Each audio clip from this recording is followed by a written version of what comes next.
السلام علیکم، welcome to YouTube channel. اچھا جی، آج بات کریں گے پاکستان کے ایک نڈر اور بہادر صحافی کے بارے میں، جس کا نام عمران خان ریاض ہے۔ عمران خان ریاض کو جی کچھ آج سے 140 دن پہلے ایئرپورٹ سے اغوا کر لیا گیا تھا۔ میں گرفتار تو کہوں گا نہیں، چونکہ پولیس نے تو انکار کر دیا کہ وہ ان کے پاس نہیں تھا، بلکہ انہوں نے بازیاب کروایا۔ اب کس سے بازیاب کروایا، یہ بھی ایک سوالیہ نشان ہے کہ کس سے بازیاب کروایا آپ نے؟ چوروں سے، ڈکیتوں سے، دہشت گردوں سے؟ کس سے بازیاب کروایا آپ نے؟ کسی خفیہ ایجنسی سے؟ اگر آپ نے یہ بتایا ہے کہ بازیاب کروایا تو پلیز کائنڈلی اس کا نام بھی بتا دیں، جرت کریں۔ اچھا، دوسرا یہ کہ وہ ہم نے اکثر ایک نغمہ سن رکھا ہے نا میڈم نور جہان کا، کہ اے پتر ہٹاں تے نہیں وک دے۔ وہ کون سے پتر ہیں؟ پہلے شروع میں بچپن سے سنتے آ رہے تھے، اور ایک ویڈیو چلتی تھی اور اس کے اوپر یہ گانا پکچرائز ہوا تھا، اور ہم تو سب کچھ وہی سمجھ بیٹھے تھے۔ لیکن جو ہماری زندگی میں جو میں نے اصل پتر دیکھے ہیں جو نہیں بکتے، وہ ارشد شریف جیسے پتر ہیں، ٹھیک ہے، جو جان کی پرواہ کیے بغیر جان تو انہوں نے قربان کر دی، لیکن غلامی قبول نہیں کی، حق کے ساتھ کھڑے رہے، ظلم کے ساتھ کھڑے نہیں ہوئے۔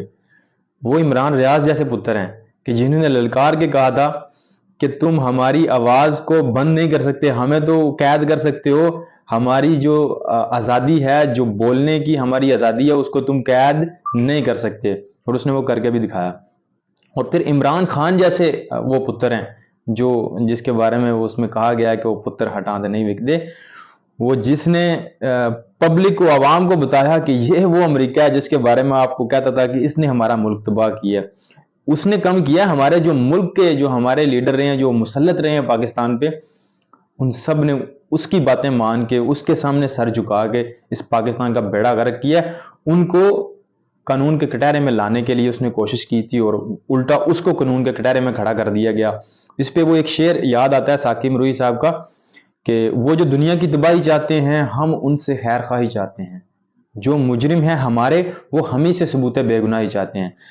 تو اب عمران خان نے کیا کیا کہ اس نے احتساب کرنا چاہا سب کا، ٹھیک ہے، اور وہ احتساب میں 100% شور ہوں کہ ان میں سے کوئی بھی بچ کے نہ جاتا، اگر یہ جو بیک اینڈ پہ جو تیسری قوت آ کے جس نے انٹرفیئر کیا اور غلط بیانی کی اور پیچھے سے حکومت پہ وار کیا اور ایک حکومت کو چلتا کیا، اگر ایسا نہیں کرتے تو عمران خان نے مثال قائم کر دینی تھی ان سب کو الٹا لٹکا کے، کیونکہ یہ سب ذمہ دار ہیں، یہی تو حکومت میں رہے ہیں نا، یا پیپل پارٹی رہی ہے، یا نون لیگ رہی ہے، یا پھر اسٹیبلشمنٹ رہی ہے، یہی تین حکومت میں رہے ہیں نا۔ اور یہ تینوں اگر پاکستان آج اس نوبت پہ پہنچا تو کس کی وجہ سے پہنچا؟ عوام کی وجہ سے پہنچا ہے۔ کیا عمران خان نے لوٹا اس ملک کو؟ نہیں، یہ جو حکومت میں آتے رہے ہیں، جاتے رہے ہیں، آتے رہے ہیں، جاتے رہے ہیں، یہ سب ان کی وجہ سے ملک اس نوبت تک پہنچا ہے۔ اچھا، وہ تو الگ بات ہے۔ اب یہ جو اصل پتر ہیں عوام کے، جو بکے نہیں، یہ تینوں کی حالت دیکھ لیں آپ۔ یہ میں تین وہ بتا رہا ہوں جو ہیڈ لائنز پہ ہیں، جو باقی لوگ پیچھے جو جیل کی چکیوں میں پس رہے ہیں اور جن کو اتنا ہراساں کیا گیا، وہ بہت زیادہ ہے۔ سب کے نام لینے لگ جاؤں تو شاید گھنٹوں لگ جائیں گے، نام ختم نہیں ہوں گے۔ لیکن جو قربانیاں انہوں نے ایک کہتے ہیں نا، وہ جو لیڈر ہوتا ہے نا، وہ جب قربانی دے تو وہ نمایاں ہوتی ہے، اور معنی بھی وہی رکھتی ہے۔ جب لیڈر کھڑا ہو تو اس کے پیچھے عوام پھر جان دینے کے لیے بھی تیار ہوتی ہے۔ تو یہ عمران ریاض 140 دن کی جو قید ہے، وہ حبس بجا کی قید تنہائی، وہ کاٹ کر ہڈیوں کا ڈھانچہ بن گیا، لیکن اس نے سر خم نہیں کیا وقت کے یزید کے سامنے، غلامی قبول نہیں کی، اپنے موقف پہ ڈٹا رہا۔ اور ہم ایسے بہادر لوگوں کو سلام پیش کرتے ہیں، اور قوم انشاءاللہ عمران ارشد شریف کے ساتھ کھڑی ہے، عمران ریاض کے ساتھ کھڑی ہے، عمران خان کے ساتھ کھڑی ہے، اور انشاءاللہ ہمارا کپتان بھی سرخرو ہوگا اور بہت جلد ان سلاحوں سے باہر آئے گا، اور انشاءاللہ ایک دفعہ دوبارہ ایک حقیقی آزادی کے لیے جنگ لڑی جائے گی، اور وہ جنگ اس عوام کی ہوگی، اس کرپٹ سسٹم کے خلاف، اور انشاءاللہ وہ عوام وہ جنگ جیتے گی، اور پاکستان میں انقلاب آ کر رہے گا۔ وہ نیلسن منڈیلا کی ایک سینگ ہے نا کہ جس قوم میں تعمیر، تعلیم اور صحت کے شعبے منافع بخش کاروبار بن جائیں، وہ قوم کبھی ترقی نہیں کر سکتی. اور ہماری قوم بالکل سیم اسی پیٹرن پہ ہے کہ کون سا سرکاری ادارہ ہے جو کہ منافع بخش کاروبار نہیں. جتنے بھی سرکاری افسران ہیں سب نے جو ہے وہ اس کو گورنمنٹ کو جتنے بھی سرکاری آفیسر ہیں سب نے گورنمنٹ کے جتنے بھی سیکٹر ہیں سب کو منافع بخش کاروبار بنایا ہوا ہے. یعنی کیسے ملک چلے گا جب ایک گورنمنٹ کا ادارہ بجائے اس کے کہ وہ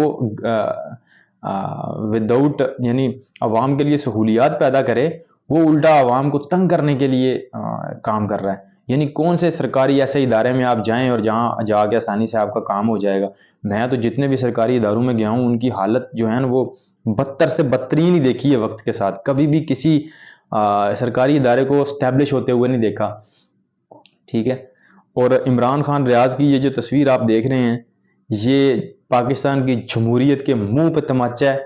یہ پاکستان کی آزادی جو آزادی رائے ہے یہ اس کے منہ پہ تماچا ہے، اور یہ تماچا ہے پاکستان کی خود مختاری پر.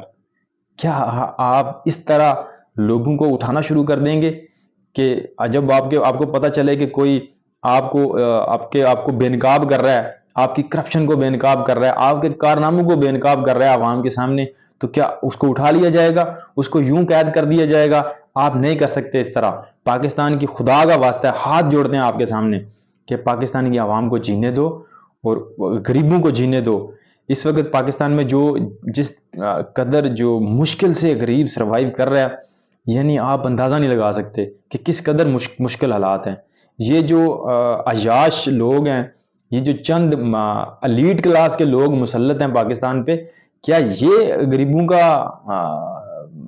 کے لیے آسانی پیدا کریں گے؟ نہیں کر سکتے. یہ وہی کرے گا کم سے کم جو غریبوں کی بات تو کرتا ہے، جو بادشاہوں میں بیٹھتا ہے تو غریبوں کی بات کرتا ہے. یہ اس کا کام ہے. اور پھر الیکشن کروائیں، آپ کو پتہ جائے گا عوام کہاں کھڑی ہے. اگر اس ملک میں جمہوریت ہے، آپ جمہوریت کے دعوے دار ہیں کہ یہ جمہوری ملک ہے اور اس میں جمہوریت ہے، آئین ہے، تو پھر الیکشن میں ہر کسی کو پارٹیسپیٹ کرنے کا حق اتنا ہی ہونا چاہیے جتنا نون لیگ کو ہے، پیپل پارٹی کو ہے، یا دوسری جتنی بھی پی ڈی ایم کی جماعتوں کو ہے. یہ نہیں ہو سکتا کہ آپ الیکشن کروائیں کہ پی ٹی آئی پارٹیسپیٹ نہیں کر سکتی. آپ ایک بار پھر الیکشن کروا کے دیکھیں عوام حال کیا کرتی ہے ان پی ڈی ایم کی جماعتوں کا. انشاءاللہ ایک دفعہ پھر عمران خان اقتدار میں آئے گا اور پاکستان میں انقلاب آئے گا. آج کے لیے اتنا ہی. دیکھتے رہیے. اللہ حافظ.